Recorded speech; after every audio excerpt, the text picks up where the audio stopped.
सच्चाई की जीत। एक समय की बात है, एक छोटे से गांव में मोहन नाम का एक किसान रहता था।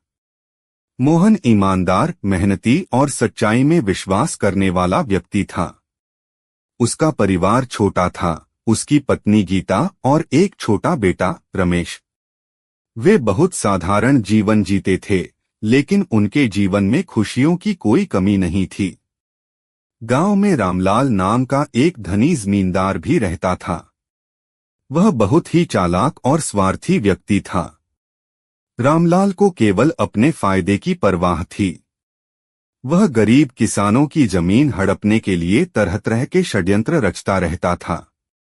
एक दिन रामलाल ने मोहन की जमीन को हड़पने की योजना बनाई। उसने मोहन से कहा, तुम्हारी जमीन मेरे खेत के पास है और इससे मेरे खेत की सिंचाई में बाधा आ रही है। इसे मुझे बेच दो। मोहन ने साफ साफ मना कर दिया, यह जमीन मेरे पुरखों की है, इसे मैं नहीं बेच सकता। रामलाल को यह सुनकर गुस्सा आ गया। उसने सोचा कि किसी भी तरह से यह जमीन उसे चाहिए। उसने अपने आदमी भेजकर मोहन के खेत में आग लगवा दी। जब मोहन को यह बात पता चली तो वह बहुत दुखी हुआ, लेकिन उसने हार नहीं मानी। मोहन ने गांव के मुखिया के पास जाकर अपनी समस्या बताई। मुखिया ने मामले की जांच करने का वादा किया। जांच के दौरान रामलाल के आदमी पकड़े गए और उन्होंने सच उगल दिया कि यह सब रामलाल के कहने पर किया गया था।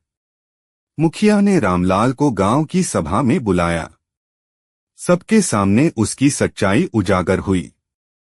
रामलाल ने शर्मिंदा होकर माफी मांगी और मोहन को उसकी जमीन वापस करने का वादा किया। मोहन की ईमानदारी और सच्चाई की जीत हुई। गांव के लोग उसकी तारीफ करने लगे। इस घटना के बाद मोहन का विश्वास और भी मजबूत हो गया कि सच्चाई की राह भले ही कठिन हो, लेकिन उसकी जीत निश्चित होती है।